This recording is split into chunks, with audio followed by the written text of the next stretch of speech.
Hello students. आज हम लोग देखने वाले हैं जो क्वेश्चन 2022 में मैथ्स के पेपर में पूछा गया था उसके सॉल्यूशन को देखेंगे और किस तरीके से आप कितनी जल्दी सॉल्व कर सकते हैं वो चीज़। जैसे पहला क्वेश्चन है कि 64 के अभाज्य गुणनखंड में 2 का घातांक है।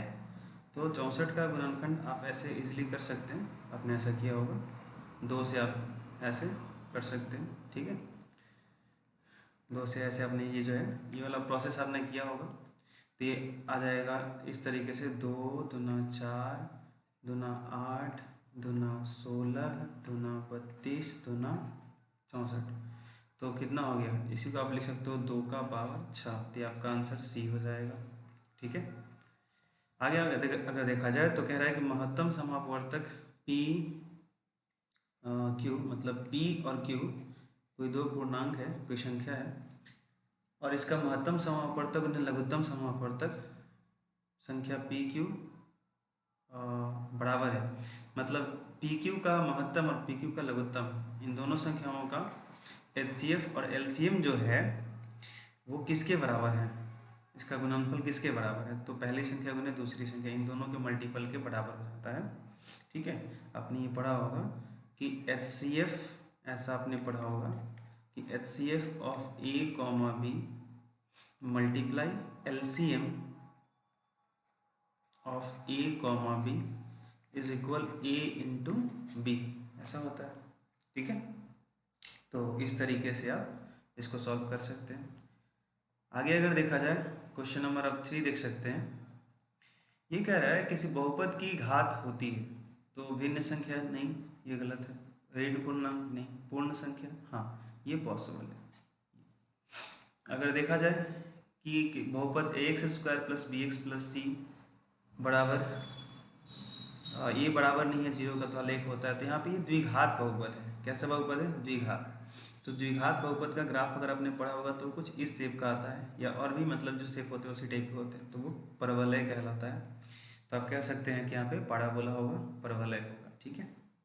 अगर 5 नंबर देखा जाए तो क्वेश्चन नंबर 5 क्या है, कह रहे हैं शून्यक 2 8 वाले बहुपदों की संख्या होगी, ठीक है। तो मतलब कह रहा है कि वैसे बहुपदों की कितनी संख्या होगी जिसके शून्यक 2 और 8 होंगे, ठीक है। तो ये कभी ऐसा क्वेश्चन है तो अनगिनत उसका आंसर होगा, ठीक है। क्योंकि जैसे मान लीजिए कि हमारे पास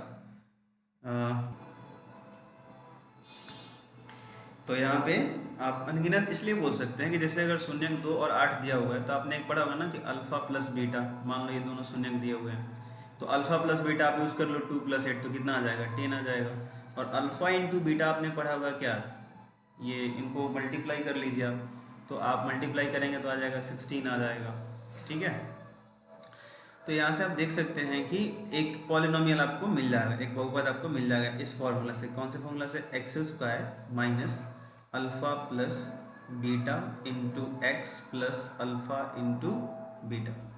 तो यहाँ पे x square minus alpha plus beta का वैल्यू क्या है, तो 10x, और प्लस अल्फ़ा इंटू बीटा का वैल्यू क्या है, 16। तो यहाँ पे एक बहुपद मिल गया।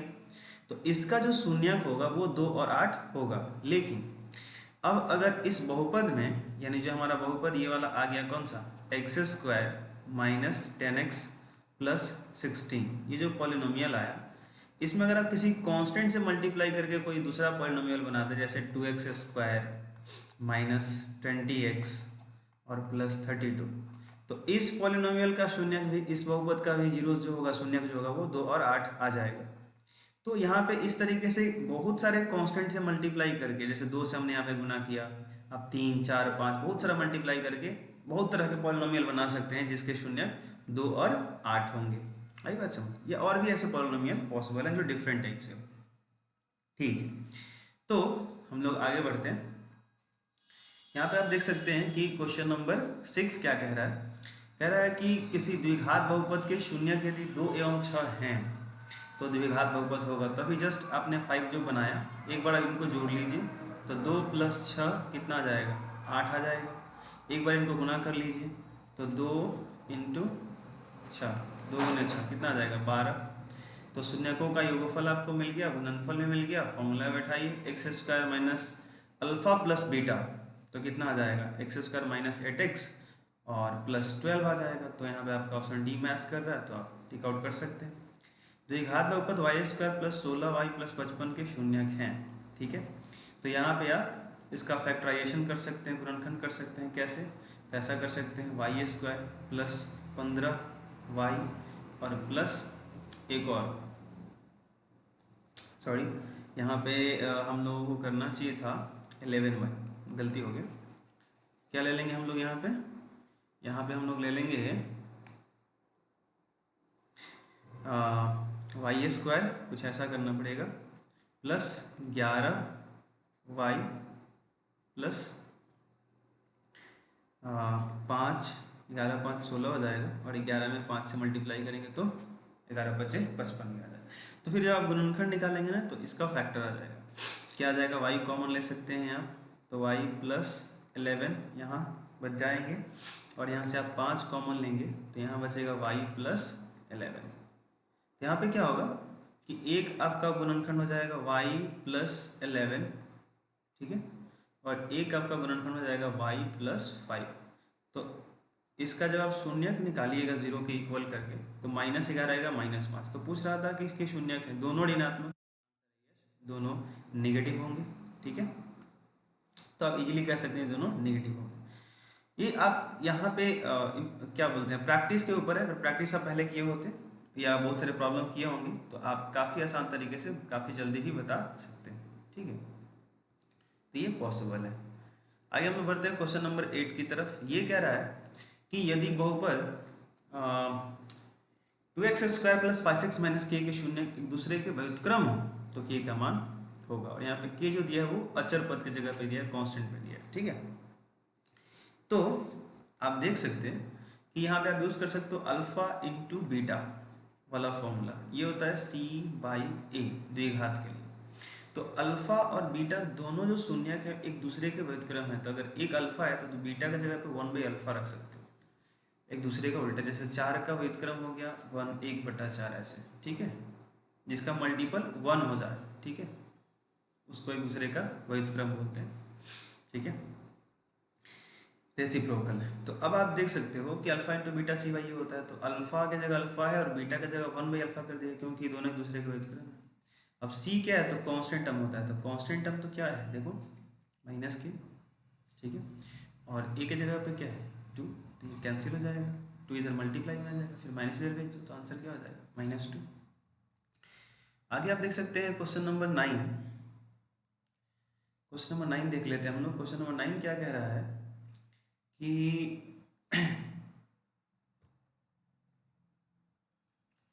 कह रहा है यदि px = x² + 5x - 12 हो, तो p1 का मान, मतलब जहाँ जहाँ x है वहाँ वहाँ आपको 1 पुट कर देना है। तो 1 का स्क्वायर 1 ही होगा, +5 1, जब 5 होगा 5 × 5 हो जाएगा -12। हल कर लीजिए, ये क्या आंसर आ जाएगा -6, यहाँ से मैच करके, ठीक है। जहाँ जहाँ x है ना इसमें, आप वहाँ 1 रख के कैलकुलेट करके देख सकते हैं। युग्म समीकरण इतना और इतना का हल है, ठीक है। तो यहाँ पे आप देख सकते हो कि जो क्वेश्चन दिया है 2x + 4y = 3, और यहाँ पे 12y कर दिया है पहले, तो आप इसको थोड़ा अरेंज करना पड़ेगा। यानी 6x आपको पहले लिखना पड़ेगा, फिर प्लस में आपको 12y यहाँ लिखना पड़ेगा, उसके बाद आपको यहाँ पे 6 लिखना पड़ेगा। तो अब इसको आप डिवाइड कर सकते हो, क्या 2/6, यहाँ पे 4/12, और फिर आप कर सकते हो 3/6। तो चेक कर लो, ये कटेगा तो कितना आएगा 1/3, ये कटेगा तो कितना आएगा 1/3, यानी इसका मतलब क्या है a1/a2 बराबर है b1/b2 के। इसको अगर आप काट कैंसिल करोगे तो आएगा 1/2, जो कि बराबर नहीं है। तो इस स्थिति में कोई हल नहीं होता, ऑप्शन ए आपका सही हो जाएगा, ठीक है। आगे अगर हम लोग देखें तो क्वेश्चन नंबर 11 क्या कह रहा है। क्वेश्चन नंबर 11 की तरफ अगर बढ़ा जाए तो यहाँ पे आप देख सकते हो ये काफ़ी स्लो क्यों जा रहा है, समझ में नहीं आ रहा है। क्वेश्चन नंबर 11 जो है इसको आप देख सकते हैं, कह रहा है कि निम्नलिखित में कौन सा केंद्रीय प्रवृत्ति की माप नहीं है, ठीक है। तो अब आपने अगर माध्य फॉर्मूला पढ़ा होगा ना, तो ये क्या करता है, ये भी सेंट्रल मेजरमेंट देता है, ठीक है। उसके बाद जैसे कि माध्यक भी वही काम करता है, बहुलक भी वही काम करता है, ठीक है। निकालने के तरीके होते हैं, अलग होते हैं, ठीक है। डिफरेंट डिफरेंट रिजल्ट्स को दिखाते हैं ये तीनों के तीनों, लेकिन प्रॉब्लम ये है कि आप जब भी माध्य, माध्यिका या बहुलक जो भी आप निकालोगे, मीन मेडियन और मोड, तो एक ऐसा वैल्यू आता है जो सेंट्रल होता है, ठीक है। तो इन तीनों की स्थिति होती है। ये जो स्टैंडर्ड डिविएशन, मानक विचलन है, ये ऐसा नहीं होता। सिर्फ ये आपका करेक्ट आंसर होगा कि इसमें कौन सेंट्रल टेंडेंसी नहीं शो करता, तो आंसर है डी, शो नहीं करता, तो ये हमारा सही ऑप्शन हो जाएगा। प्रेक्षण इतना का बहुलक होगा, तो इसमें देख लो कि सबसे अधिक बार कौन आता है। हालांकि कई बार ये क्वेश्चन रिपीट कर चुका है, सेम टू सेम क्वेश्चन। यहाँ पे देखो 15 जो है 3 टाइम्स है, मतलब 15 3 बार है। इसके अलावा कोई भी नंबर 3 बार रिपीट नहीं करता है, तो 15 ही आंसर हो जाएगा। यानी बहुलक वो होता है किसी प्रेक्षण में, ऑब्जर्वेशन में, जो अधिक बार रिपीट करता है, ठीक है। तो अब बड़े आसान तरीके से आप देख सकते हो कि यहाँ पे 12 का आंसर ये हो जाएगा। 13 कह रहा है प्रथम 5 प्राकृत संख्याओं का माध्य होगा। यानी प्रथम 5 प्राकृत संख्या, तो प्राकृत संख्या कहाँ शुरू होता है? नेचुरल नंबर 1 से, तो 1 + 2 आप कर सकते हैं, +3 कर सकते हैं, +4 कर सकते हो, 1 2 3 4 5 ये हो गए, और बटा में आप माध्य निकालना, एवरेज निकालना है, तो 5 आप डाल दो, ठीक है। तो करो, कितना हो जाएगा? ये ऊपर आ जाएगा 15/5, कैंसिल हो, कितना आ जाएगा? 3, कितना आ जाएगा? 3। तो बड़े आसानी से आप कह सकते हो कि इसका ऑप्शन बी सही होगा, ठीक है। तो ये हमारा हो गया क्वेश्चन नंबर आपका 16 हो गया, ठीक है। तो आगे आप देख सकते हैं कि ये जो क्वेश्चन हम लोग 13 सॉल्व कर चुके हैं, अब आते हैं 14 पे, ठीक है। 14 क्या कह रहा है कि प्रेक्षण 8 12 7 14 इतना का माध्यक है। तो सबसे पहले इसको अरेंज करते हैं। तो सबसे छोटा नंबर इसमें कौन सा है? देखो 8 7 6, ये 6 है, तो पहले लिख लो। फिर उसके बाद 7 है, उसके बाद आपका 8 है, फिर इसमें 9 नहीं है, 10 नहीं है, 11 नहीं है, 12 है, उसके बाद आपका 13 भी है, फिर आपका 14 भी है, फिर आपका 15 भी है, 16 नहीं है, 17 नहीं है, 18 नहीं, इससे बड़ा कोई नंबर नहीं है, 15 से बड़ा नहीं है। तो 3 और 3 6 7, ठीक है। तो 3 और 3 6 7, ठीक है, बराबर है। इसको आरोही क्रम में पहले अरेंज कर देंगे, ठीक है। उसके बाद क्या करेंगे कि जो सेंटर में होगा, देखो ये सेंटर में आएगा, ये सेंटर में आ जाएगा, 1 2 3 चौथे नंबर पे इधर से आया, और इधर से भी 1 2 3 4 चौथे नंबर पे आएगा, तो ये आपका 12 हो जाएगा, ऑप्शन डी सही।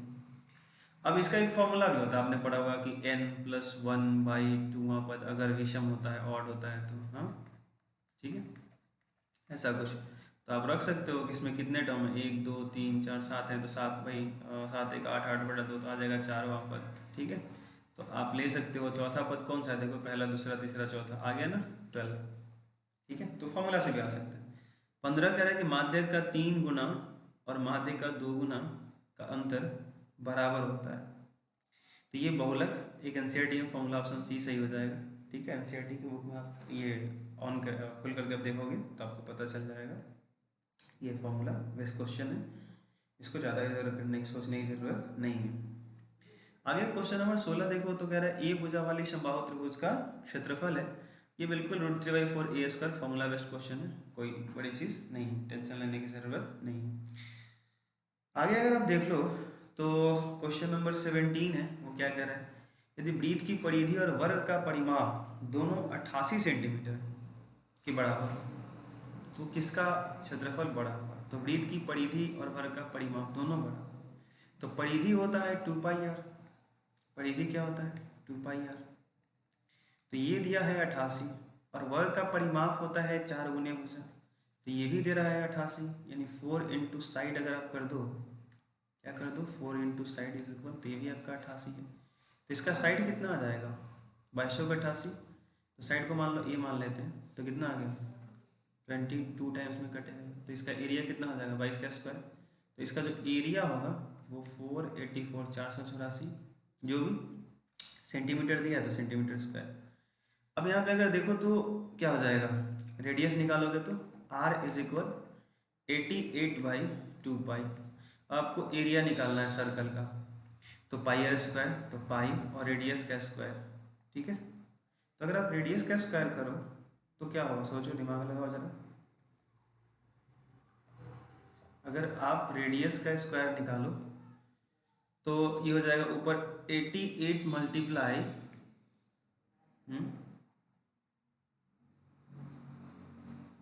ये हो जाएगा एरिया। एरिया इज इक्वल, ये लॉग नहीं हो पा रहा है ऐसा क्यों? यहाँ पे आप कर सकते हो पाई और आर का स्क्वायर, ये आपने ये गलत हो गया। पाई आर का स्क्वायर मतलब 88/2 पाई इंटू 88/2 पाई, ये रेडियस था ना, तो एक पाई से एक पाई कैंसिल कर दो, ठीक है। उसके बाद यहाँ से 2 से आपका ये कट जाएगा कितना टाइम्स में, 44, ठीक है। तो आ गया 44 इंटू 88/2 इंटू 22/7 जो है वो ऊपर चला जाएगा, तो ये पूरा कैंसिल हो जाएगा। और 8 सते 56 और 8 सते 56 और 5 61, 616, तो वृत्त का क्षेत्रफल ज़्यादा आ गया, ठीक है। तो यहाँ पे आप देख सकते हो कि बड़े आसानी से देख सकते हो आप किस तरीके से कि आपका वृत्त का क्षेत्रफल ज़्यादा आ गया, ठीक है। तो कौन सा ऑप्शन मैच करेगा, मैं ऑप्शन मैच करने के लिए मिटा दिया, बाकी आप स्टॉप करके सॉल्यूशन देख सकते हैं, ठीक है। तो आपका ऑप्शन सी सही हो जाएगा। उसके अगर आगे बढ़े हम लोग तो ये आप देख सकते हैं कि 17 था। आगे 18 नंबर क्वेश्चन देखते हैं। कह रहे यदि किसी घन का प्रत्येक किनारा ए इकाई हो तो उसका विकर्ण होगा √3 इंटू साइड होता है, ये पढ़ा होगा आपने, ऑप्शन ए टिक आउट कर लीजिए। 19 कह रहा है कि यदि r तथा ऊंचाई h, त्रिज्या r तथा ऊंचाई h वाले एक लंबवृत्तीय शंकु का आयतन होगा, ठीक है।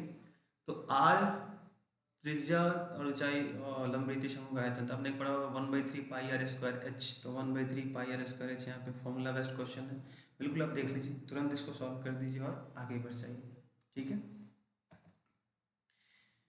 इसके बाद अगर आप देखें तो 20 नंबर क्या कह रहा है, 20 नंबर क्वेश्चन है कि यदि दो वृत्तों का क्षेत्रफलों का अनुपात 4:25 है तो उनकी त्रिज्याओं का अनुपात, तो ऐसा मान लो कि दोनों की रेडियस अलग अलग है, तो पाई r1 का स्क्वायर कर दो, अनुपात दिया है तो बाई पाई r2 का स्क्वायर कर दो, तो पाई से पाई कैंसिल हो गया, इज इक्वल क्षेत्रफल का अनुपात तो दिया ही था ये, तो इधर स्क्वायर इधर रूट में आ जाएगा, तो जब निकालोगे तो आ जाएगा 2:5, 2:5, ऑप्शन डी मैच कर जाएगा।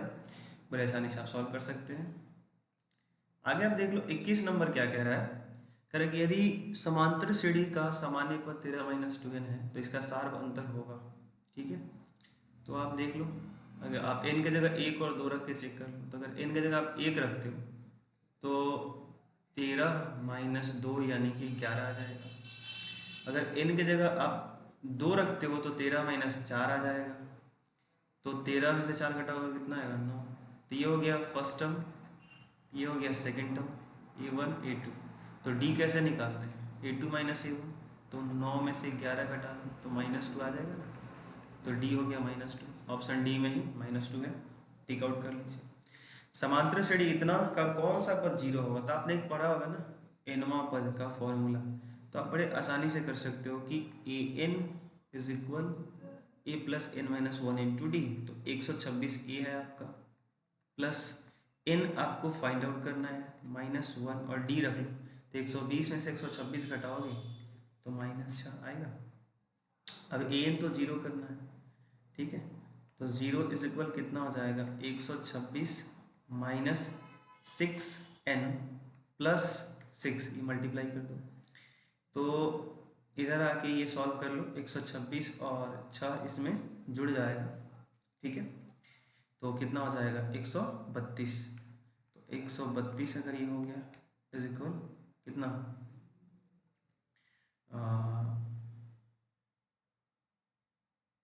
इज इक्वल 6n हो जाएगा, ठीक है, मतलब 6n को इधर लेके चले हो, ठीक है, तो एक तरफ प्लस में आ जाएगा और ये ऐड हो जाएगा, तो फिर 6 से कैंसिल हो जाएगा, 6 दूना 12, 1 6 दूना 12, 22वां पद जो होगा वो आपका 0 हो जाएगा, ठीक है। आगे अगर आप देखो तो क्वेश्चन नंबर 23 क्या कह रहा है कि समकोण त्रिभुज ए बी सी में कोण ए जो है वो 90, कोण बी जो है 90 डिग्री है, समकोण त्रिभुज ए बी सी में, तो आप यहाँ पे एक बड़े आसानी से एक राइट एंगल ट्रायंगल बना सकते हैं, ठीक है। एक समकोण त्रिभुज बना लीजिए और यहाँ पे आप बी लिख लो और ये कह रहा है कि 90 डिग्री है, ठीक है। तो अगर बी 90 डिग्री है यहाँ पे और ए बी 12 है तो यहाँ पे ए ले लो आप, ये बी हो गया और ये सी हो गया, तो ये कह रहा है कि ये 12 है, ठीक है।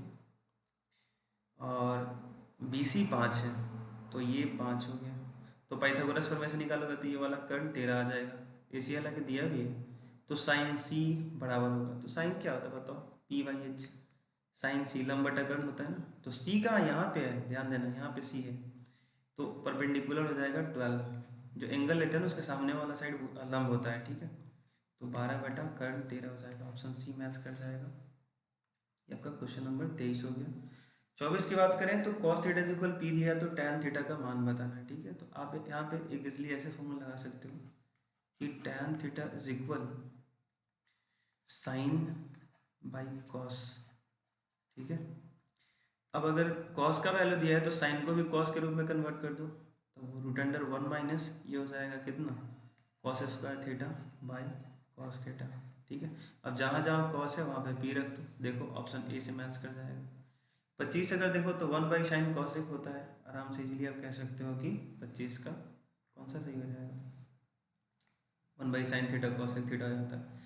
सेक बी इंटू कॉस बी, ये तो 1 हो जाएगा, आपने पढ़ा होगा सेक थीटा अगर सेम रहता है तो sec theta into cos theta कितना होता है, 1 हो जाता है, ठीक है। 27 देख लो, यदि cot theta is equal 1 by root 3 तो सेक थीटा, तो पहले आप यहाँ से एंगल निकाल लो, क्योंकि 1 बाई रूट 3 कितने के लिए होता है, तो कॉट थीटा इज इक्वल, इधर आप लिखोगे कॉट 30 डिग्री, कितना लिखोगे, तो थीटा आपका आ गया 30 और सेक 30 हो जाता है 2 बाई कितना हो जाएगा बताओ, सॉरी यहाँ पे कॉट 60 का वैल्यू होगा, कॉट 60 का वैल्यू होगा 1 बाई रूट 3, ठीक है। तो कॉट 60 होगा तो थीटा 60 आ जाएगा, ठीक है। और थीटा अगर 60 आएगा तो सेक 60 का वैल्यू हो जाएगा 2। ये टेबल अगर आपने याद किया हुआ तो अच्छी बात है, ठीक है। अगर 28 की बात करें तो यदि कोण ए बराबर 45 तो साइन ए प्लस कॉस है, तो 45 ए की जगह आप रख दो तो ये आ जाएगा 1 by root 2 plus 1 by root 2। इसको हल करोगे तो ये आ जाएगा 2 बाई रूट 2 एलसीएम लेके, और कैंसिल करोगे तो ये आ जाएगा रूट 2। ऑप्शन ए दिख रहा है हमारी। आ जाओ 29 पे, कह रहे हैं 2 साइन अल्फा, तो 2 तो कैंसिल कर दो, तो साइन अल्फा इज इक्वल 1 हो जाएगा। देन अल्फा का वैल्यू कितने के लिए 1 होता है, 90 डिग्री, चेक कर लो, ये डी हो जाएगा। 30 नंबर अगर देखो तो ये कह रहा है कि tan 21 बाई tan 69, तो ये तो आप cot 69, ये तो 1 हो जाएगा, आपने ऐसा पढ़ा होगा, ठीक है। ऐसा करते हैं ना, इसको क्या करते हैं बताओ बताओ मेरे को, इसको चेंज कर सकते हैं ना, tan थीटा को cot 90 माइनस थीटा, ऐसे करते हैं भाई cot 69, तो ऊपर भी कितना आ जाएगा cot 69, नीचे भी कितना है cot 69, कैंसिल हो गया, कितना आ गया 1, कहानी खत्म कर दो, है कि नहीं। चलो बढ़िया, आगे अगर देखा जाए 31 तो कह रहा है त्रिभुज ए बी सी समरूप है इसके, ठीक है। तो यहाँ पे अच्छा एक चीज़ है, ए बी सी और यहाँ पे देखो क्यू आर पी लिखा हुआ है, ठीक है, और यहाँ पे ए बी सी और ये पी क्यू आर लिखा हुआ है, तो इसमें ना इसके जिस तरीके से अल्फ़ाबेट्स लिखे होते हैं ना, इसका बहुत बड़ा मीनिंग होता है, ठीक है। तो आप इसको फॉलो करोगे, ठीक है, इस चीज़ को फॉलो करोगे तो क्वेश्चन आपसे बनेगा, अदरवाइज फॉल्ट होने लगेगा, लगेगा कि आएगा ही नहीं, ठीक है, बनेगा। तो कह रहा है कि त्रिभुज के क्षेत्रफल का जो अनुपात दिया हुआ है वो 9/4 है। तो आप ए बी सी के लिए ऐसे लिख सकते हो, यहाँ पे एक रिलेशन बना सकते हो कि इनकी भुजाओं का अनुपात कुछ ऐसा होगा, A B by Q R, ठीक है।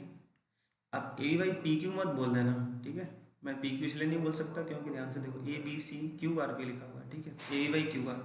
अगर मैं बी सी लेता हूँ तो यहाँ मुझे लेना पड़ेगा कौन सा बताओ, मुझे लेना पड़ेगा आर पी, और अगर मैं ए सी लेता हूँ तो अपॉन लेना पड़ेगा कौन सा, क्यू पी, ऐसा कुछ। और इसके स्क्वायर जो होते हैं, इन सब के जो स्क्वायर होते हैं वो बराबर होता है इसके क्षेत्रफल के अनुपात के, तो क्षेत्रफलों का अनुपात कितना दिया है 9/4, ऐसा कुछ, ठीक है। अब देख लो किसका वैल्यू पूछ रहा है, पी आर का, तो पी आर है कहाँ पे, तो पी आर आपका यहाँ पे है, देख लो जरा, ठीक है, पी आर आपका यहाँ पे है, ये देख लो यहाँ पे आर पी वही तो है, आर पी बोलो या पी आर। तो बी सी का वैल्यू दिया है ना 15, 15 दिया है ना, तो इस रिलेशन को उठाओ यहाँ से, तो 15 रख लो और बाई पी आर कर लो। ठीक है, पी आर चाहे आर पी वही चीज़, और इसका होल स्क्वायर इज इक्वल 9/4। हल करो, ये हो जाएगा 225 बाई, हाँ 225 ये हो जाएगा, और आ जाएगा कितना बटा में 9 को नीचे लेके आ जाओ, इधर 4 को इधर ऊपर लेके आ जाओ, और इधर पी आर का स्क्वायर चला जाएगा और स्क्वायर इधर जाएगा तो फिर रूट में हो जाएगा, तो फिर आ जाएगा आपका 15 × 2/9 का 3, तो 3 बचे 15, 5 दूना 10, ये ऑप्शन आपका बी मैच कर जाएगा। ऑप्शन बी में जो है आपका 10 सेंटीमीटर दिया होगा, तो 31 का बी सही होगा। ठीक है, तो यहाँ पे आप देख सकते हो कि 31 का बी सही होगा। माफ कीजिएगा, बीच में थोड़ा वो कॉल आ जा रहा है, इसलिए थोड़ा सा आदमी डिस्टर्ब हो जा रहा है। 31, 32 आप देख सकते हो। 32 क्वेश्चन क्या है, कह रहा है कि यदि त्रिभुज पी क्यू आर में पी आर स्क्वायर बराबर P Q square plus Q R square, तो कौन क्यू होगा। ठीक, तो कौन क्यू के सामने कौन आएगा, पी आर आएगा। ठीक है, तो पी आर यहाँ पे देख लो सबसे बड़ी भुजा है जो कर्ण दिखाई दे रहा है, तो जाहिर सी बात है कि 90 के सामने वाला पी आर होगा। ठीक है, तो क्यू 90 हो जाएगा। तो सिंपल क्वेश्चन था, वो ऐसे सोच के बता देना था आपको। 33 देख सकते हो आप, कह रहा है कि त्रिभुज पी क्यू आर में बिंदु एस और टी क्रमशः भुजाओं पी क्यू तथा पी आर पर इस प्रकार हैं कि एस टी समानांतर क्यू आर। तो यहाँ पे ना आप एक ट्रायंगल बनाओगे। ठीक है, ऐसे आप एक ट्रायंगल बना लो, और कह रहा है कि पी क्यू और पी आर में, तो पहले तो आप नाम ले लो, ये रहा हम लोगों का पी क्यू और पी आर। ठीक है, पी क्यू आर। अब पी क्यू पे आपको लेना है एस, चलो यहाँ पे मैं ले लेता हूँ, और पी आर पे लेना है हम लोगों को कौन सा, टी। और ऐसे लेना है कि जो एस टी है वो क्यू आर के पैरेलल हो, ये क्यू आर यहाँ पे और ये आपके एस टी, ये दोनों पैरेलल होंगे। ठीक है, तो अगर ये दोनों पैरेलल हैं, तो हमने पढ़ा था कि त्रिभुज में एक भुजा के समानांतर कोई रेखा खींची जाए तो अन्य दो भुजाओं को समान अनुपात में बांटते। अपने थेल्स थ्योरम में पढ़ा था ना, तो ये क्वेश्चन सॉल्व होगा थेल्स थ्योरम से, बट उसके पहले जो जो दिया हुआ उसका पुट करो। पी एस का वैल्यू दिया है एक्स, मतलब ये हो गया आपका एक्स। एस क्यू दिया है एक्स माइनस टू, ये इसका लेंथ है x minus two. P T दिया है एक्स प्लस टू, यानी ये वाला आपका हो गया एक्स प्लस टू, ऐसा कुछ। उसके बाद टी आर दिया है x minus one, x minus one, ऐसा कुछ। अब वही वाला थेल्स थ्योरम लगाइए, क्या लगाइएगा, x by x minus two is equal x plus two is equal x minus one. Cross multiplication कर दीजिए, तो आ जाएगा एक्स स्क्वायर माइनस एक्स, और इधर आ जाएगा एक्स स्क्वायर माइनस फोर। तो एक्स स्क्वायर से एक्स स्क्वायर कैंसिल हो जाएगा, बचेगा minus x equal minus four, then minus minus दोनों तरफ है तो प्लस में कन्वर्ट कर जाएगा, देन एक्स इज इक्वल आप यूज़ कर सकते हैं कि 4, तो देख लीजिए यहाँ पर मैच कर जाएगा। तो आपका जो वैल्यू है एक्स इज इक्वल कितना आ जाएगा, 4 आ जाएगा। ठीक है, वो क्या है ना कि एक टाइम पे प्रचार आता था जब मैं छोटा था, कि टाटा नमक का प्रचार आता था कि सब कुछ मुझे ही करना पड़ता है, सफाई भी, शॉपिंग भी, जो भी मतलब होता है। तो बड़ी अच्छी वो मेरे को प्रचार लगती थी। उसमें क्या था कि बड़ा वो कॉमेडी टाइप का था। तो मेरे लाइफ में फ़िलहाल कुछ ऐसा ही है, सब कुछ मुझे ही करना पड़ता है। तो कॉल मैं ब्लॉक नहीं कर सकता, बंद नहीं कर सकता। हाँ, जब वीडियो बना रहा हूँ तो मुझे आप कहोगे सर डू नॉट डिस्टर्ब का प्लीज उसमें आता है, आप उसको लगा दो। ठीक है, कोई नहीं, इस गलती को आप नज़रअंदाज कर देंगे। आगे बढ़ते हैं 34 पे। कह रहा है कि त्रिभुज ए बी सी में बिंदु डी और ई, त्रिभुज ए बी सी में बिंदु डी और ई क्रमशः भुजाओं ए बी तथा ए सी पर इस प्रकार है कि डी समानांतर बी सी। सेम क्वेश्चन शायद रिपीट कर दिया आपसे। ठीक है, वैसा ही यहाँ पे क्वेश्चन आ गया। ये आपका ट्रायंगल हो गया, मान लो आप ए, यहाँ पे आ गया बी, ये आ गया सी। तो कह रहा है कि डी और ई, ए बी और ए सी पे हैं। ठीक है, तो और ये आ गया आपका डी और ये आ गया आपका ई, और कह रहा है डी पैरेलल है बी सी के, डी ई पैरेलल है बी सी के। ठीक है, और दे रहा है कि AD by DB is equal 4/5। AD by DB is equal 4/5, ठीक है। तो पूछ रहा है कि AC, तो AD बाई DB अगर दिया है तो ये इक्वल होगा AE बाई EC के, आया ना, ठीक है, AE बाई EC के। तो ये आपका थेल्स थ्योरम हो गया, ठीक है। तो हम लोगों से पूछ रहा है कि AE क्या होगा। अच्छा, AC तो 18 दिया हुआ है, ठीक है, AE पूछ रहा है, कोई बात नहीं, बन जाएगा। तो AE फाइंड आउट करना, EC पता है, नहीं पता है, कोई बात नहीं, एक काम करते हैं, AE निकालना है ना, तो इसको उल्टा करके मतलब 5/4 कर दो, ठीक है, 5/4 कर दो, तो इसको भी उल्टा कर दो, EC ऊपर चला जाएगा और AE नीचे आ जाएगा, ठीक है। यहाँ पे जगह नहीं है, मैं थोड़ा इधर सोल्यूशन करता हूँ, ऊपर कर देता हूँ। तो आप ना यहाँ पे क्या करोगे कि ऐड करो, बोथ साइड 1 ऐड करो, 5/4 प्लस 1 करो इज इक्वल, इधर भी 1 ऐड करोगे तो क्या आएगा, EC plus AE by AE, ऐसे आ जाएगा। इधर कितना आ जाएगा, 4 एकम 4 5, 9/4 ऐसे आ जाएगा। अब ऊपर ठीक से ज्योमेट्री में देखो, EC और AE को जोड़ोगे ना तो ये पूरा AC हो जाएगा और बाई AE हो जाएगा। और अब आप देख सकते हो कि 9/4 बराबर AC का वैल्यू दिया हुआ था ना, AC 18। अब इन सब भाई साहब का यूज़ कर लेते हैं, और इज इक्वल क्या भाई, AE था ना, यहाँ पे ले लो, तो 9 दूना 18, 4 मल्टीप्लाई में चला जाएगा, तो AE का वैल्यू कितना आ जाएगा, 8 सेंटीमीटर। चलो सॉल्व हो गया है कि नहीं। क्वेश्चन आराम से देख देख के सॉल्व करो, हराने की कोई ज़रूरत नहीं है। 35 पे आते हैं। 6 सेंटीमीटर त्रिज्या वाले वृत्त पर खींची गई दो समांतर स्पर्श रेखाओं के बीच की दूरी होगी। कह रहा है 6 सेंटीमीटर त्रिज्या का एक सर्कल है, एक हम लोग सर्कल बना लेते हैं और उसके सेंटर से इसकी रेडियस है 6, ठीक है। अब कह रहा है कि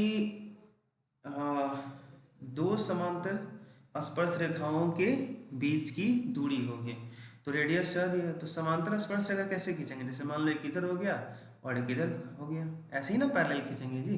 तो इनके बीच की दूरी क्या होगी, यहाँ से यहाँ तक, ठीक है ना, यहाँ से यहाँ तक ये डिस्टेंस हो जाएगा। तो ठीक से देखो, ये तो सर्कल का डायमीटर हो गया, व्यास हो गया, तो त्रिज्या 6 दिया है, तो व्यास कितना हो जाएगा, 12।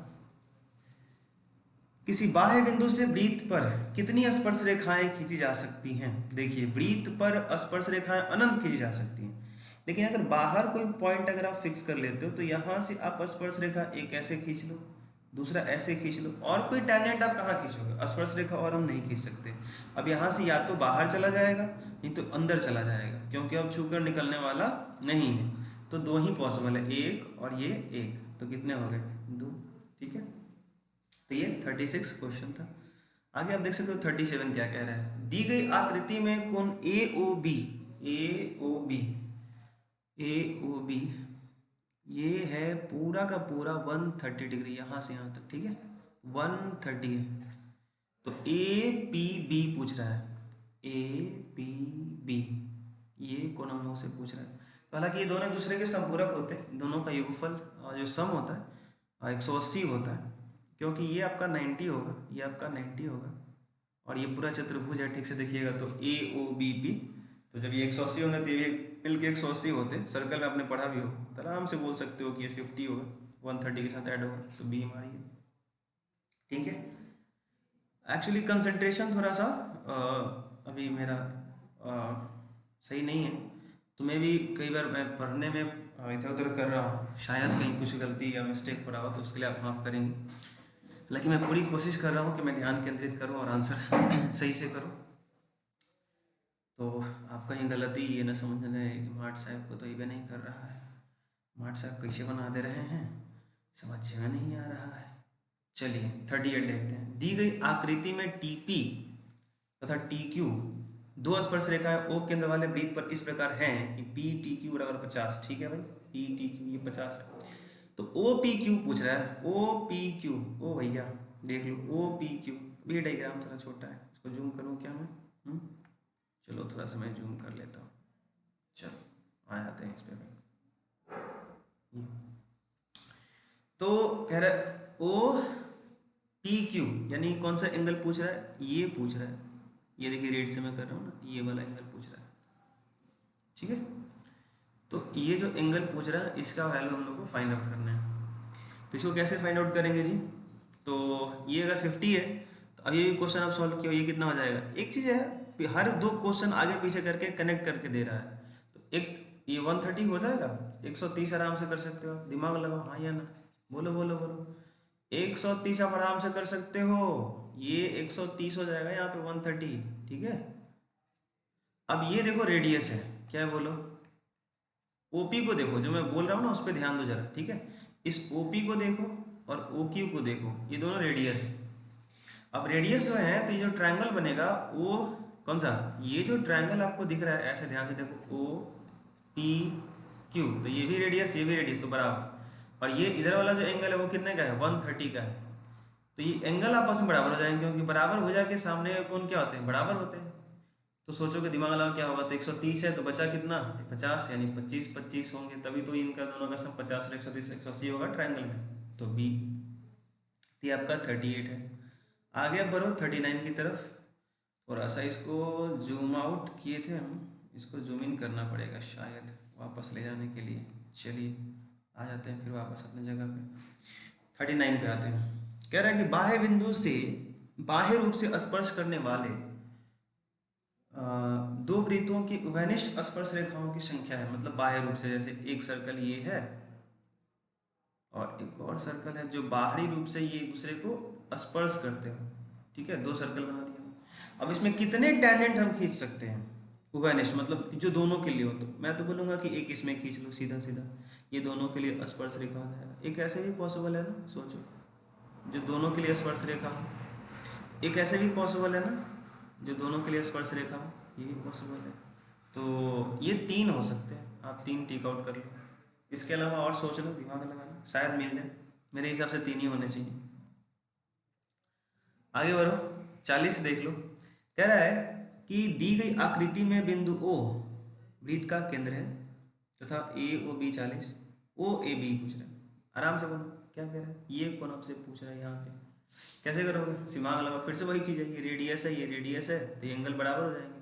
तो 40 है तो 140 होंगे ना, तो आधा आधा कर लो, 70 70 तभी तो होगा, ठीक है। आगे बढ़ते हैं ना, 41 पे आते हैं। वाई अक्ष पर सभी बिंदुओं का भुज होता है, वाई अक्ष पे, तो वाई एक्सिस, जैसे मान लो ये वाई हो गया, ये वाई डैश हो गया, तो इधर जो भी पॉइंट होंगे उसके लिए वाई का वैल्यू तो होगा, वाई 2 3 4 इसका वैल्यू रहेगा, लेकिन इसका जो एक्स का वैल्यू होगा वो तो जीरो हो जाएगा। देखिए मैं बोल रहा हूँ ना, मुझे आता है, शंभू मार्ट साहब को आता है, लेकिन शंभू मार्ट साहब को कंसंट्रेशन का प्रॉब्लम है थोड़ा सा, ठीक है, थोड़ा सा तबीयत खराब चल रही है सर की, ठीक है। तो शंभू मार्ट साहब थोड़ा सा हिले हुए इंसान है, खैर माफ़ कीजिएगा, बहुत आपका दिल बहुत बड़ा है। तो हाँ हाँ हाँ, क्या बात है सर, गजब, अब तो पागल हो गए।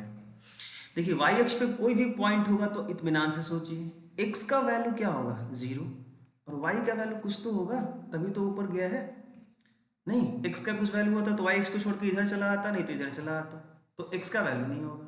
तो कह रहे वाई एक्स पर सभी बिंदुओं का भुज होता है, ठीक है, भुज एक्स की वैल्यू को बोलते हैं, तो क्या होता है भाई, जीरो होता है, ठीक है।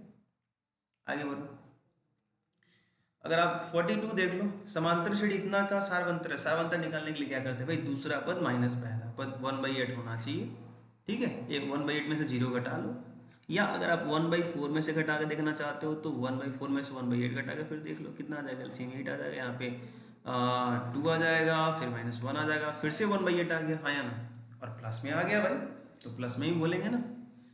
चलिए आगे बढ़ते हैं 43 की तरफ, और 43 कह रहा है यदि समांतर श्रेणी का सामान्य पद 5n-7 है तो इसका प्रथम पद होगा, ठीक है। तो n के जगह आप 1 रख दो, ठीक है, तो कितना हो जाएगा अगर n के जगह 1 रख दो तो, बोलिए बोलिए, 5-7 तो कितना आ जाएगा, -2।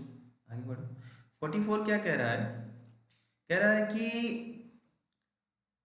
बिंदु 0-8 और इतना को मिलाने वाले रेखाखंड कि मध्य बिंदु का निर्देशांक है। तो आपने पढ़ा होगा ना कि मध्य बिंदु का निर्देशांक विभाजन सूत्र निर्देशांक ज्यामिति, तो सीधे इनको ऐड करते हैं x1 + x2, तो 0 को जोड़ लो -12 के साथ और 2 से डिवाइड कर लो तो -6 आ जाना चाहिए, और -8 और 0 को जोड़ लो और 2 से फिर डिवाइड कर दो वैसे ही, ठीक है। 8 को 0 के साथ और इस 0 को -12 के साथ जोड़ के 2 से डिवाइड कर दो, ठीक है। तो ये आ जाएगा -6 -4, ऑप्शन मैच कर जाएगा। 45 देख लो, ये त्रिभुज ए बी सी के निर्देशांक, ये त्रिभुज के तीनों शीर्षों का निर्देशांक दिया हुआ है ए बी सी का, तो केंद्र का, तो आप x1 + x2 + x3/3, इसमें एक ये फॉर्मूला होता है, आप इसको याद रख सकते हैं फिलहाल के लिए, ठीक है। हालांकि इसका प्रूफ वगैरह बड़ा लंबा है, जस्ट आप 10th के अच्छे बुक में देखेंगे तो मिल जाएगा, 10th क्लास में ही मिलता है अच्छे बुक में, अदरवाइज आप 11th में जाएंगे तो बड़े से आपको मिल ही जाता है। यदि बिंदु है इतना इतना और ये संरेख है तो के का मान, तो संरेख में मैंने बताया था, या आप पढ़े होंगे तो आपको पता होगा कि जो एरिया ऑफ ट्रायंगल होता है वो 0 हो जाता है, ठीक है। तो आपने एरिया ऑफ ट्रायंगल का फॉर्मूला एक पढ़ा था, याद है आपको, हाफ ब्रैकेट में क्या बताओ x1 into y2 minus y3 plus x2 y3 minus y1 plus x3 और फिर y1 minus y2 is equal 0 कर दो। ये जो एरिया का फॉर्मूला है, अगर निर्देशांक दिया होता है तो इस पे आप वैल्यू पुट कर सकते हैं। आप कहोगे सर x1 कौन है x2 कौन है, तो 1/2 तो पहले 0 हो जाएगा, क्योंकि इधर डिवाइड में उधर मल्टीप्लाई में गुणा में भेज दो 0 हो जाएगा। x1 का वैल्यू पुट करो, ये 2 रहा यहाँ पे, तो 2, y2 कितना है, y2 देखो y1 y2 x1 y1 x2 y2, तो कितना आ जाएगा, k दिख रहा है मेरे को, माइनस y3, तो y3 मेरे को -3 दिख रहा है, तो -3 जब यहाँ पुट करिएगा तो आपका ये प्लस में हो जाएगा। चलो, प्लस x2 कितना दिख रहा है भाई, तो 4 दिख रहा है। y3 कितना है, तो y3 फिर से हमको -3 पुट करना चाहिए। y1 कितना है, तो y1 3 दिख रहा है। चलिए, x3 कितना है, तो आंसर है 6 है। उसके बाद y1 कितना है, तो y1 आप देख लो कितना है, 3 है, और y2 कितना है, तो फिर से आपका k है, इज इक्वल 0। तो ये मल्टीप्लाई करो, कितना आ जाएगा, 2k + 6 -3 -3 -6, और ये हो जाएगा 6 का 24 -24 हो जाएगा, और ये हो जाएगा कितना, +18 और -6k इज इक्वल 0, ठीक है। तो ये हो जाएगा 18, अच्छा 24, तो प्लस में 24 और माइनस में 24 ये कैंसिल हो जाएंगे, तो -6k और 2k कितना आ जाएगा, -4k इज इक्वल 0। तो k का वैल्यू कितना आना चाहिए, 0 आना चाहिए, ऑप्शन डी सही हो जाएगा, ठीक है। तो 46 का ऑप्शन डी सही हो जाएगा। 47 देख लो, यदि त्रिभुज के शीर्ष इतना इतना इतना है तो इसका परिमाप होगा। अब ये एक ट्रायंगल दिया हुआ है, इसको कोऑर्डिनेट सिस्टम पे दिखा करके आप बना सकते हो, क्योंकि एक निर्देशांक यहाँ पे ऑलरेडी आपको 0 दिख रहा है, तो आप ऐसे करते हो, इसको यहाँ पे देख लो, ये x एक्सिस कर लो, ये आपका y एक्सिस, और सारा पॉजिटिव वैल्यू है या 0 है, तो यहाँ पे आपका आ जाएगा 0 0, ठीक है। ये हो गया आपका 0 0, उसके बाद है 3 0, x3 है, तो यहाँ पे 1 2 3 होगा, तो इधर कहीं पॉइंट हो जाएगा यहाँ पे, ये कितना हो जाएगा 3,0, ये, और ये कह रहा है 0,4, मतलब इधर 4 चले जाओ, 1 2 3 4 ऐसे, तो हो जाएगा 0,4। तो पूछ रहा है क्या, इसका परिमाप होगा, तो परिमाप के लिए 4 त्रिभुज के शीर्ष है, तो पहले तो इसको मिलाना पड़ेगा यहाँ से यहाँ तक, ठीक है, क्योंकि एक शीर्ष यहाँ है, ये तीनों डॉट आपको दिखाई दे रहे हैं, ये तीनों शीर्ष है, तो ये 4 हो गया, 3 हो गया, पाइथागोरस प्रमेय लगाओगे ना तो ये 5 आ जाएगा, ठीक है। तो ऐड कर लो, 4 और 3 7 और 5 12, ये 48 की बारी आ गई। चलो,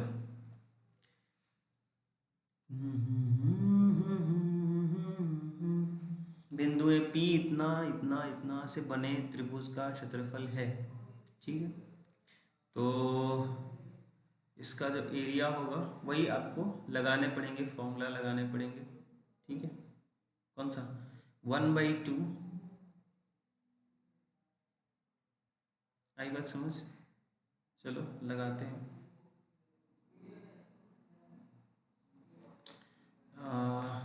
ऐसा कर देता हूँ, इसको सिंगल वे में कर देता हूँ और इसको मैं काफ़ी जूम आउट कर देता हूँ, आपके लिए बेटर हो जाएगा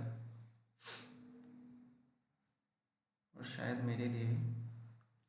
तो हम लोग कहाँ थे, इसका एरिया निकाल रहे थे ना जी। तो अब आप देख सकते हो कि एरिया निकालने के लिए फॉर्मूला क्या लगाते हैं, हाफ, ठीक है।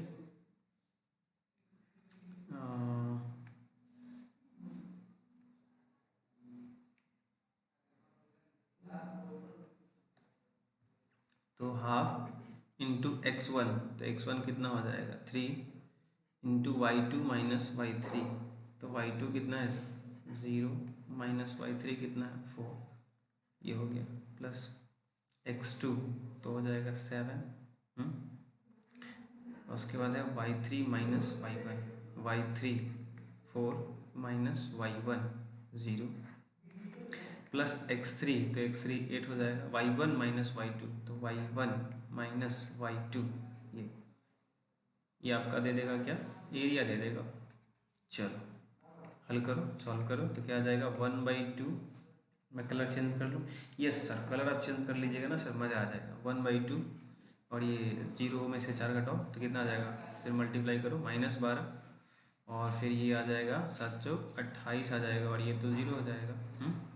तो 1/2 और इंटू 28 और -12 कितना हो जाएगा, 8 में से 2 गया 6, 2 में से गया 1, ये कैंसिल करो, कितना आ गया 8, ऑप्शन डी मैच कर गया, ठीक है। हेलो,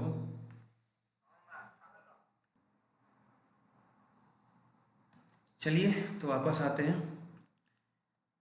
49 क्या है, कह रहा है 49 त्रिभुज के तीनों कोणों का फल होता है 180, तो बिल्कुल बहुआ सा क्वेश्चन है, आप खुद जानते होंगे। त्रिभुज पी क्यू आर में पी क्यू बराबर पी आर तथा कोण क्यू 40 है, तो पी का मान, तो फटाक से आप एक यहाँ पे ट्रायंगल बना लो आप, ठीक है।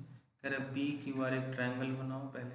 ओ ये कहाँ है, तुम डांस कर रहे हो, अरे यार, P Q R, P Q बराबर पी आर, कौन क्यू कह रहा है 40 है, तो कौन पी कितना हो ये पूछ रहा है, तो पहले तो ये 40 हो जाएगा, अब ये दोनों मिलकर 80 होंगे, तो इनको कितना होना पड़ेगा 100, तभी तो 180 होगा ना। चलो आगे बढ़ते हैं। 51 क्या कह रहा है कि किस मान के लिए समीकरण इतना और इतना संपाती रेखाओं को प्रदर्शित करते हैं, ठीक है। तो x बाई सॉरी इसके लिए क्या होना चाहिए कि x का जो कोफिशिएंट होगा 1/3 इज इक्वल 2/k, ठीक है, ये सब इक्वल होने चाहिए, तो ये आपका आ जाएगा कितना, k is equal 6, option D. आगे बढ़ सकते हैं। 52 कह रहा है कि a1/a2 बराबर a1/b2 बराबर c1/c2, तो समीकरण का इतना और इतना का हल होगा, तो ऐसे हल सिचुएशन में अनगिनत हल होते हैं, अनंत हल होते हैं, ठीक है। आगे बढ़ जाओ आप। 53 का निम्नलिखित में से कौन सा द्विघात समीकरण है, तो द्विघात समीकरण आप देख सकते हैं कि यहाँ पे आपका ये सी हो जाना चाहिए, इसको आप तोड़िए a माइनस बी के होल स्क्वायर पे, ठीक है, और इसको अच्छे से कैलकुलेट कर लीजिए एक साइड करके। ये नहीं है क्योंकि यहाँ पे x के अंदर रूट है, x रूट के अंदर है, तो इसका पावर 1/2 है, ठीक है, तो ये फ्रैक्शन होगा तो प्रॉब्लम है। यहाँ पे ऊपर जाएगा तो पावर निगेटिव चला आएगा, और इसका अगर देखा जाए तो आप जब a माइनस बी को होल स्क्वायर जोड़ेंगे तो x का पावर 4 चला आएगा, लेकिन ये तो पूछ रहा है द्विघात पूछ रहा है ना, ये तो बाई क्वाड्रेटिक हो जाएगा, चतुर्घात हो जाएगा, तो ये पॉसिबल नहीं, ऑप्शन सी मैच कर जाएगा। 54 अगर देखा जाए 54, निम्नलिखित में से कौन सा द्विघात समीकरण नहीं है। अच्छा, ऊपर वाला क्वेश्चन था कि है कौन सा है, और ये कह रहा है कौन सा नहीं है, मतलब इसमें 3 होंगे ना, नहीं वाला ढूंढना है। चलिए नहीं वाला ढूंढ लेते हैं। तो यहाँ पे ये देखते हैं क्या ये आएगा, नहीं, या ये तो द्विघात है, हालांकि ये भी द्विघात है, बी भी है, और सी देखा जाए तो ये भी है, ये भी है, हाँ ये भी है, डी करेक्ट आंसर होना चाहिए, क्योंकि तीनों है और हमको बताना है कि कौन नहीं है। ये क्यों नहीं है भाई, क्योंकि इसमें जो पावर है 3 है और 4 भी आने वाला है, अगर इसका स्क्वायर जोड़ा जाए तो, ठीक है, तो ये गड़बड़ करेगा, ठीक है, ये ध्यान रखने योग्य बात है। चलिए 55 की ओर चलते हैं। कह रहा है कि यदि द्विघात समीकरण इतना का मूल समान हो तो पी का मान, तो मूल समान होने के लिए हमने पढ़ा था ना बी स्क्वायर माइनस 4ac, ऐसा आपने पढ़ा होगा ना, विवेचक डिस्क्रिमिनेंट याद है, 0 के बराबर। तो b की जगह पर तो क्या यहाँ पे माइनस पी है ना, तो माइनस पी का स्क्वायर कर दो, कोफिशिएंट ऑफ एक्स होता है ना, एक्स स्क्वायर का गुना एक्स का गुना सॉरी, और माइनस 4ac, तो ए की जगह क्या होता है बताओ, 2 है यहाँ पे, और ए और सी की जगह पे क्या रख दोगे, पी रख दो बराबर 0। हाँ तो ये हो गया। सर आप धीरे धीरे क्यों बोल रहे हैं, जोर से बोलिए।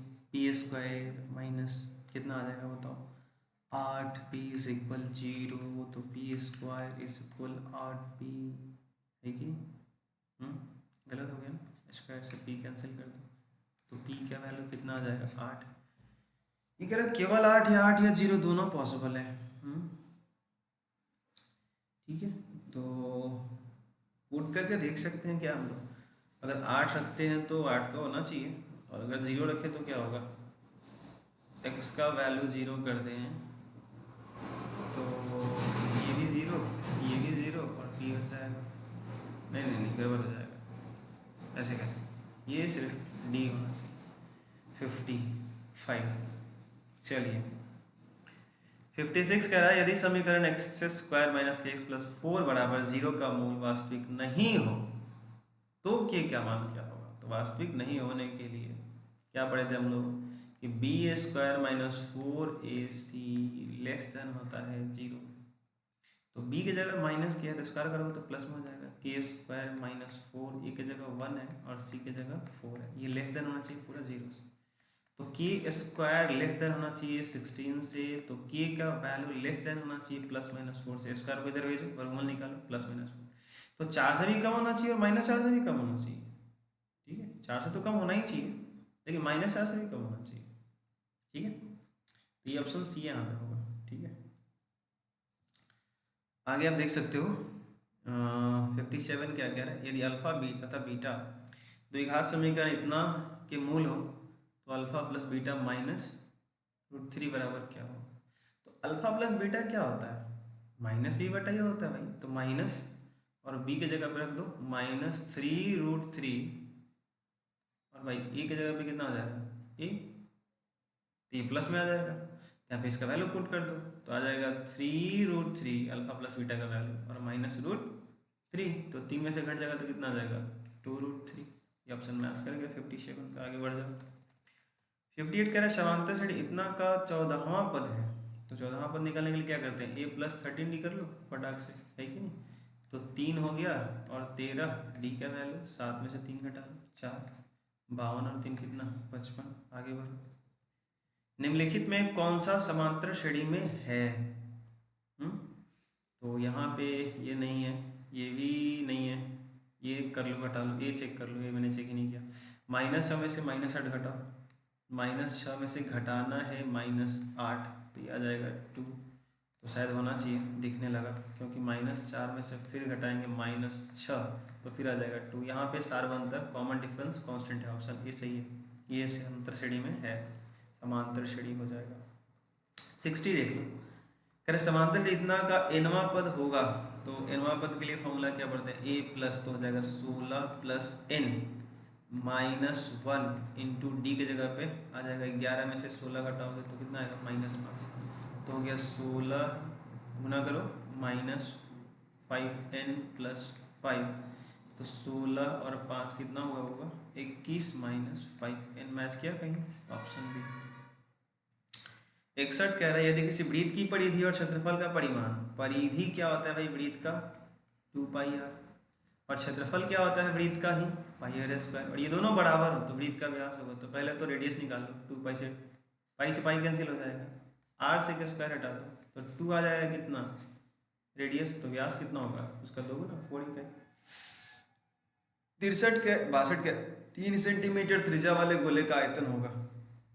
पाई के रूप में आंसर दिया तो पाई का वैल्यू मत पुट करना, ठीक है, 3 सेंटीमीटर त्रिज्या वाले गोले का आयतन सब ध्यान रखना चाहिए। तो गोला क्या होता है 4/3 पाई r का क्यूब, 4/3 पाई r का क्यूब, तो 3 × 3 × 3, तो एक तो 3 साइड कट जाएंगे, बचेगा कितना बोलो, 3 × 3 = 36 और पाई को रहने दो ये, ठीक है, अभी तक मेरा कंसंट्रेशन सही है? आप कमेंट करके बताना वीडियो में, ठीक है, कि मेरा ध्यान सही था नहीं था, ठीक है। बस आप कुछ टिक्का टिप्पणी ज़्यादा मत कर देना। 63 है, यदि एक वृत्त की परिधि 10 पाई है तो इसका क्षेत्रफल होगा, ओ भैया, तो परिधि क्या होता है 2 पाई आर, और ये दिया है कितना 10 पाई, तो पाई से पाई कैंसिल, 2 से 10 कैंसिल, आर का वैल्यू 5 आ गया, एरिया होता है पाई आर स्क्वायर, पाई के फॉर्म में आंसर दिया, वैल्यू मत पुट करो, 5 का स्क्वायर 25 होता है, 25 पाई ऑप्शन कहीं ढूंढो, सी मारो, आगे बढ़ो। अगर 64 देखो तो एक घनाभ की लंबाई चौड़ाई तथा ऊंचाई क्रमशः इतना इतना इतना है, तो इसके विकर्ण की लंबाई तो पढ़ा होगा ना आपने कि अंडर रूट लंबाई का स्क्वायर प्लस चौड़ाई का स्क्वायर प्लस ऊंचाई का, जो भी आप पढ़ो, ठीक है। तो 125 आ जाना चाहिए, क्योंकि 8 का स्क्वायर 64 होता है, 6 का स्क्वायर 36 और 5 का स्क्वायर 25, ये पूरा सॉल्व करोगे तो आएगा 125, 25 गुने 25, इसको ऐसे लिख सकते हो, और 25 का वर्गमूल 5 आ जाएगा, और एक 5 नहीं निकलेगा, तो 5√5 ऑप्शन ढूंढो, मारो और आगे बढ़ो। क्या करें, विकर्ण की लंबाई होगी, हाँ सही है, देख लेना, कहीं गलती हो जाए तो माफ़ करना, ठीक है। कंसंट्रेशन का प्रॉब्लम है, बनाने आता है मुझे, ये सब प्रॉब्लम बहुत ईजी है, ठीक है, ये सब टेंशन लेने वाली बात नहीं। 4 सेंटीमीटर त्रिज्या वाले अर्धवृत्त का क्षेत्रफल क्या हुआ, देखो आधा वृत्त कह रहा है, तो आधा के लिए पहले 1/2 ले लो और पाई आर स्क्वायर फॉर्मूला लगा दो, तो पाई का मान 22/7 इसमें रख दो, और आर का स्क्वायर तो 4 गुने 4, तो यहाँ से आप आराम से कर लो कि जो है सो कि कितना आ जाएगा, बोलो बोलो, 2 से काट दो, 2 दूना 4, और ये हो जाएगा 4 दूना 8 दूना 16, और 4 दूना 8, 8 दूना 16, 8 दूना 16 117, 176/7 आने चाहिए, कहीं है, ऑप्शन डी ढूंढो और आगे बढ़ जाओ। 66 कह रहा है कि निम्न में कौन सी एक घटना की प्रायिकता नहीं हो सकती है, तो देखो प्रायिकता का जो वैल्यू होता है ना 1 मैक्सिमम होता है, तो 25% क्या होता है 25/100 होता है, तो 0.25, ठीक है, ये वो पॉसिबल है, ये भी पॉसिबल है, ये भी पॉसिबल है, 3/2 1.5 होगा, ये पॉसिबल नहीं है, एक से ज़्यादा है, तो आपका ऑप्शन डी चूज कर लो, क्योंकि कह रहा है कौन नहीं है, क्वेश्चन ठीक से ध्यान से पढ़ो। प्रायिकता का न्यूनतम मान कितना होता है, 0 होता है, हो ही नहीं सकता, कोई इवेंट पॉसिबल ही नहीं हो तो 0 हो जाता है। एक पासे को फेंका गया, एक विषम संख्या आने की प्रायिकता, पासा पे 6 सतह होते हैं ना, तो विषम संख्या क्या होता है 3 होता है, 1 होता है, 3 होता है, 5, तो 3 ऐसे सरफेस होते हैं जिसपे ऑड नंबर लिखे होते हैं विषम संख्या, तो 3/6 कर लो, कट के आ जाएगा 1/2, ठीक है। तो आप ऑप्शन सी चेकआउट कर सकते हो आराम से, फिर आगे बढ़ जाओ, ठीक है। तो आगे देख लो आप, ये हमारा है कौन सा 68 था, 69 देखो, यदि एक मैच जीतने की प्रायिकता 0.7 है तो इसके हारने की प्रायिकता, तो आपको बताया गया है कि किसी घटना के होने की प्रायिकता और उसी के नहीं होने की प्रायिकता का योगफल 1 होता है, तो इसको एक में से फटाक से 0.7 घटाओ, 0.3 कहीं मिल जाए तो मार दो, लेकिन देखो दिमाग लगा दिया गया, 0.3 को 3/10 लिख दिया गया है, यानी यही है 0.3, ऑप्शन सी आपका आंसर है। 70 पे आ जाओ, कह रहा है अच्छी प्रकार से फेंटी गई एक ताश की गड्डी में से एक पत्ता या त्रिशा निकाला जाता है रैंडमली, तो इसके काला रंग का बादशाह होने की प्रायिकता, तो काले रंग का बादशाह तो 2 होता है, और टोटल नंबर ऑफ कार्ड्स 52 होते हैं, कट के 1/26 आ जाएगा, आगे बढ़ते हैं ना।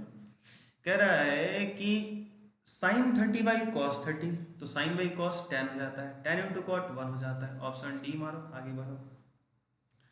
72 कह रहा है 1 - 10² 45, तो यहाँ पे आप कर सकते हो 10 45 का वैल्यू 1 होता है, अब 1 का स्क्वायर तो 1 ही होगा, 1 में से 1 घटेगा तो 1 - 1 0 हो जाएगा, है कि नहीं, तो 0/समथिंग क्या हो जाएगा, ये पूरा रिजल्ट 0 आ जाएगा, 0/समथिंग जो भी होगा 0 आ जाएगा, और अगर ये 0 आ गया तो साइन 0 का वैल्यू 0 होता है, तो 72 का आंसर मिल गया आपको। 73 देख लो, बिंदु 7 10 किस पाद में है, कौन से क्वाड्रेंट में जाएगा ये, तो ये दोनों प्लस में है, ठीक है, तो दोनों प्लस किसका साइन होता है, फर्स्ट क्वाड्रेंट का प्रथम पाद, आराम से आगे बढ़ जाओ। ये कह रहा है कि tan 45 गुने cot 60, tan 45 कितना होता है होगा बताओ, 1, और अनुपात दे रहा है ना, तो tan 60 कितना होता है √3, तो ये हो जाना चाहिए। 75 क्या कह रहे हैं, एक शख्स पर स्थित किसी बिंदु के निर्देशांक का रूप होगा, तो एक्स अक्ष पे कोई होगा तो एक्स का वैल्यू होगा, बट वाई तो जीरो होगा। 76 क्या कह रहा है, एक क्षण की लंबाई और उसकी छाया का अनुपात। देखो देखो क्वेश्चन आ गया हाइट एंड डिस्टेंस से। ये क्षण है और ये उसकी छाया है, ठीक है। क्षण की जो लंबाई है उसको एच मान लो, और उसका जो शैडो है उसको एस मान लो, शैडो छाया, ठीक है। और इन दोनों का जो अनुपात दिया है, मतलब ऐसे दिया है एच बटा एस इज इक्वल 1/√3। इसका इधर से ऐसे मिला लो, लाइट आ रहा है सन से तो शैडो यहाँ बनेगा। तो सूर्य का उन्नयन कोण, यहाँ पे ये वाला कोण पूछा जा रहा है।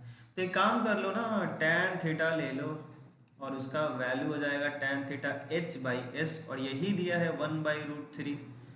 तो बताओ tan कितना के लिए वैल्यू होता है 30। समझ गए होंगे आप लोग, थीटा कितना आ जाएगा 30, क्योंकि थीटा जब 30 होगा तो इसका वैल्यू कितना हो जाएगा 1/√3 tan के लिए। आगे बढ़ते हैं ना, 77 कह रहा मूल बिंदु से बिंदु r is equal -x + y की दूरी होती है। तो आपको एक पढ़ाया गया होगा, ऐसे आपने पढ़ा होगा कि मूल बिंदु जो O होता है वहाँ से अगर कोई पॉइंट P है तो इसकी जो दूरी होती है OP is equal √x² + y², ऐसे करके ये वाला होगा। -x भी वैल्यू दिया रहेगा तो उसका स्क्वायर पॉजिटिव ही हो जाएगा, ठीक है, ये ध्यान रखिएगा। 78 कह रहा है बिंदुओं P 5, 7 और 8, 18, 8, 11 है, देखिए गड़बड़ हुआ ना बिंदुओं 5, 7 और की इतना के बीच की दूरी, तो घटा लो ना, दो बिंदुओं के बीच की दूरी कैसे निकालते हैं, फॉर्मूला आपको पता होगा। 8 में से 5 घटा लो 3 का स्क्वायर 9 आएगा, और 11 में से 7 घटा लो तो 4, और 4 का स्क्वायर 16 आएगा, और इनका रूट रहता है 25 आ जाएगा, और वर्गमूल 5 आ जाएगा, ठीक है। मैं जल्दीबाजी में थोड़ा कर दे रहा हूँ, ठीक है। आप फॉर्मूला लगा सकते हो, फॉर्मूला यहाँ पे ये वाला। कहोगे सर कैसे आ गया सर, माहेशमती बाहुबली है आप सर, ऐसे कैसे आप फटाफट ला दे रहे हो, कोई जादू है, कोई ट्रिक है। तो यहाँ पे लगा है फॉर्मूला ये वाला, x2 - x1 का whole square plus y2 - y1 का होल स्क्वायर, ये फॉर्मूला लगा है, ठीक है। दो बिंदुओं के बीच की दूरी, इसको दूरी सूत्र कहते हैं, डिस्टेंस फॉर्मूला। आगे बढ़ो, रेखा y = 4 का आलेख निम्न में से किस बिंदु से होकर गुजरेगी।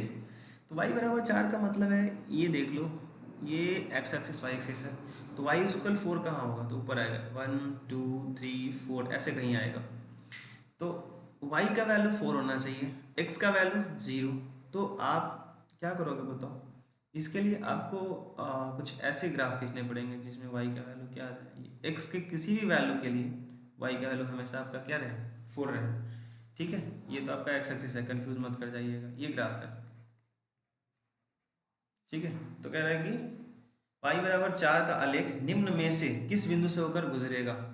तो जहाँ पे y का वैल्यू 4 हो और x का वैल्यू कुछ भी हो, है कि नहीं, तो ये पॉसिबल है बी से।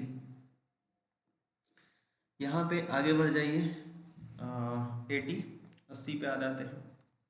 मूल बिंदु के निर्देशांक वगैरह, सर इसको आप बताइए ही मत, हम लोग बना लेंगे सर।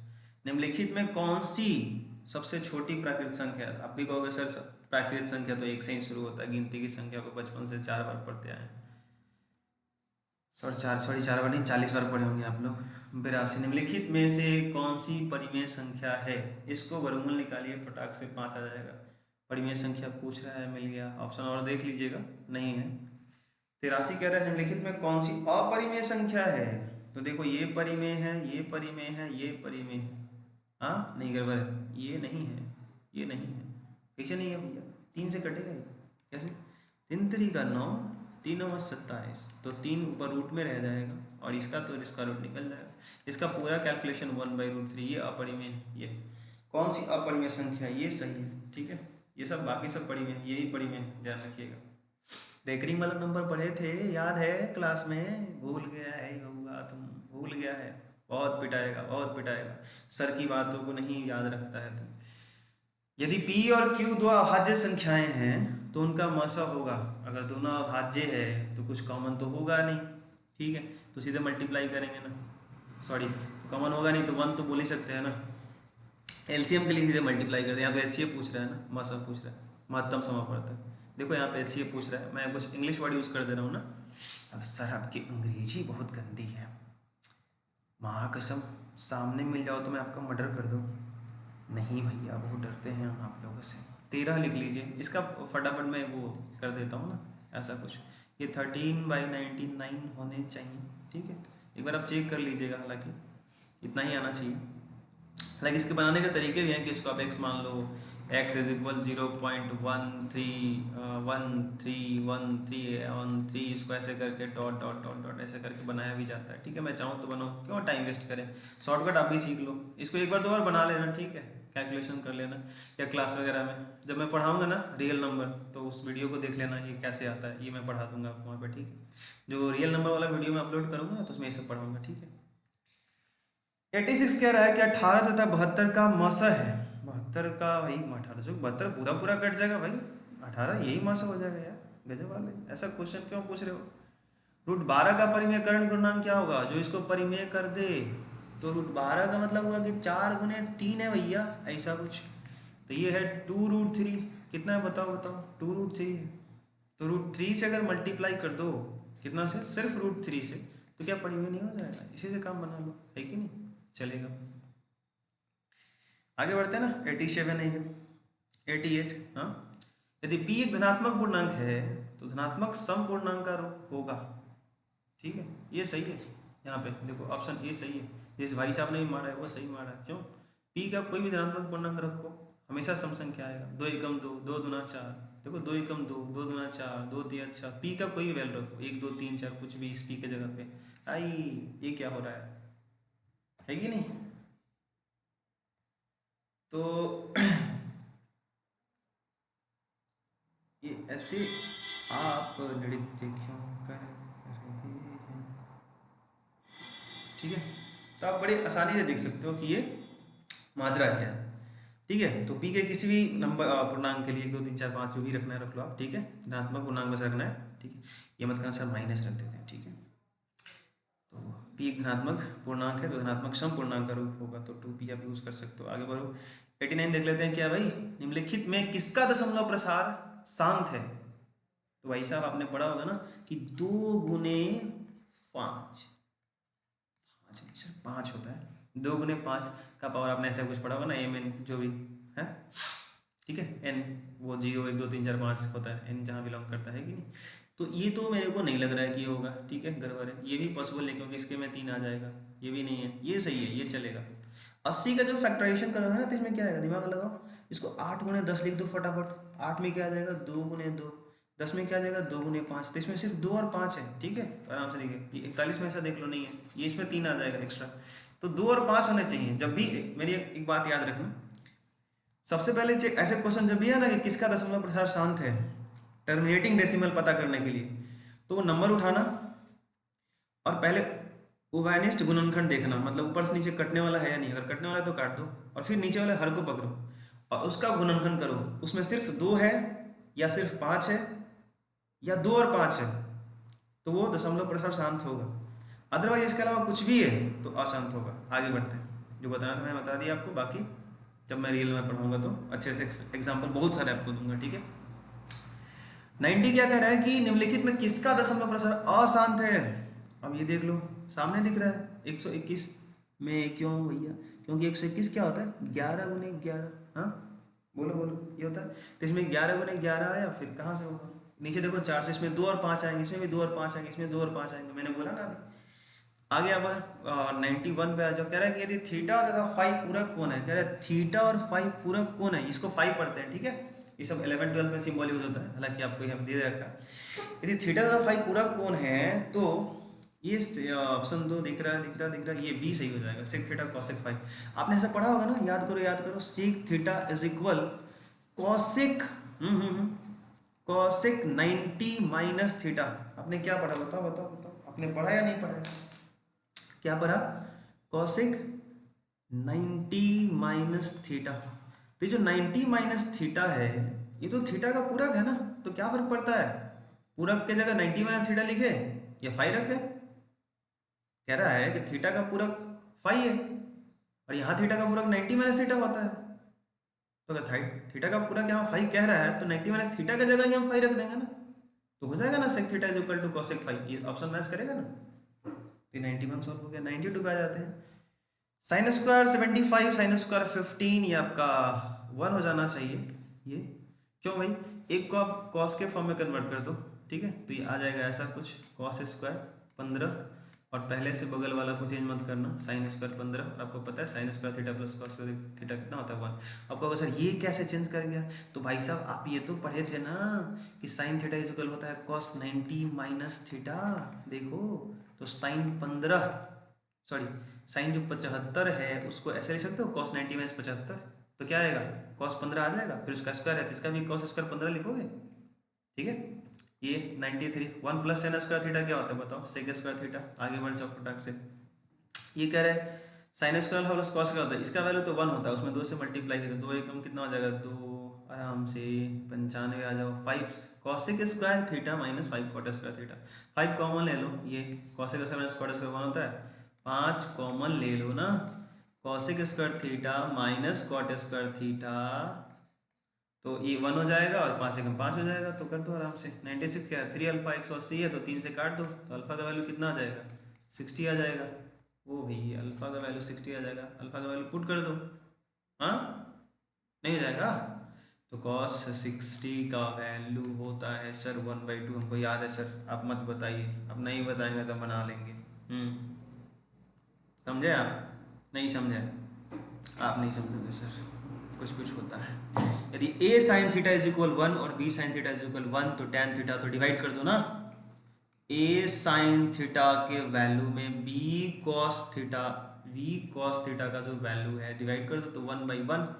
अब ये साइन में cos क्या हो जाएगा tan हो जाएगा, तो ये आ जाएगा tan थीटा यहाँ पे, और b ऊपर भेज दो a यहाँ भेज दो, देखो tan थीटा गया b बाई ए, किधर है b by A, option B में मैच करेगा। आगे बढ़ जाओ 97 98 देख लेते हैं ना, शायद 2 दिन और हमने सीन। 1/√3 किसका मान होता है जी, tan 30 का होता है, टिक आउट करो। 99 क्या दे रहा है, कह रहा है sec theta plus tan theta is equal x, तो tan थीटा का मान होगा भैया, चलो कोई नहीं, यहाँ पे क्या कर रहा है sec theta plus tan theta, तो tan का मान निकालना, तो एक काम करते हैं ना सेक को tan में कन्वर्ट कर लेते हैं, ठीक है, तो ऐसा कर सकते हैं क्या, सेक को tan में कन्वर्ट कैसे कर सकते हैं, 1 plus tan square 1 plus tan square theta का होल स्क्वायर, क्योंकि 1 प्लस tan स्क्वायर क्या होता है सेक स्क्वायर, और सेक स्क्वायर से निकलेगा ना वर्गमूल तो सेक आएगा फिर, और प्लस बगल में tan थीटा था, भूल मत जाना, इज इक्वल x। एक काम करो 1 प्लस tan स्क्वायर थीटा यहाँ लिखो, tan स्क्वायर थीटा, और x माइनस tan थीटा इधर भेज दो। अब ये जो रूट था ना इसको इस साइड में स्क्वायर भेज सकते हो, आराम आराम से सोचना, तो 1 प्लस, या स्टॉप कर लेना फिर देखना कैसे हो रहा है, a माइनस बी का होल स्क्वायर तोड़ो, तो x square plus B square की जगह क्या आएगा tan square theta minus 2ab, तो 2x tan theta, tan square theta cut गया, हाँ, तो माइनस 2x tan थीटा, उधर जो बैठा है ना उसको उठा के इधर लेके आ जाओ, तो कितना आ जाएगा एक्स स्क्वायर यहाँ था 1 उधर बचा है तो माइनस में लेके आ जाओ, देन tan थीटा का वैल्यू कितना आ जाएगा एक्स स्क्वायर माइनस 1/2 x आ जाएगा क्या ये, ठीक है। तो कहाँ ऑप्शन मैच किया देख लो, बी बी यहाँ पे बी सर आपकी शादी हो गई, बीवी कह रहे हैं, नहीं सर ना बीवी है ना बच्चे हैं, इसीलिए मेरे नींद अच्छे हैं, ठीक है। Sine square alpha plus 1/tan square, ये बड़ा आसान सा फॉर्मूला बेस्ड क्वेश्चन बहुत सारा था, साइन स्क्वायर 5, ठीक है, प्लस 1/1 प्लस tan स्क्वायर 5 ये होता है सेक स्क्वायर 5, ठीक है। अच्छा अब देखो फिर से आगे बढ़ा दो, साइन स्क्वायर 5 प्लस 1/सेक स्क्वायर हो जाता है कितना, 1/सेक पढ़ा होगा आपने, कॉस, तो कॉस स्क्वायर 5, और अभी भी बोल रहा था हमने कि sine square theta plus cos square theta क्या होता है 1, आपने भी पढ़ा होगा, हाँ सर हम पढ़े, बिल्कुल सही जवाब आ गया 100, आपने पढ़ा होगा ना, 95 96 97 98 99 100 99 98 97, यहाँ पे 100 प्रॉब्लम्स थे ऑब्जेक्टिव जो पूरे 10वीं क्लास के मैथमेटिक्स से रिलेटेड थे, और वो सारे मैंने आपको सॉल्व कर दिए एक्सप्लेनेशन के साथ। तो प्लीज़ आप इस वीडियो को ठीक ढंग से देखिए और पूरे मैथ्स को प्रैक्टिस करिए, और उन बच्चों के साथ शेयर करिए जो लोग मैट्रिक में हैं, ताकि वो समझ पाए कि सारे चैप्टर्स का जब क्वेश्चन एक साथ मिलता है तो वो कैसे सॉल्व करेंगे, और पेपर पे ही कैसे जल्दी से ऑब्जेक्टिव क्वेश्चन को सॉल्व करते हैं, फिर कैसे टिक आउट करेंगे, ये सबसे बड़ी चीज़ है। सो आप सभी का साथ बना रहे। बहुत बहुत धन्यवाद। Thank you so much. जय हिंद।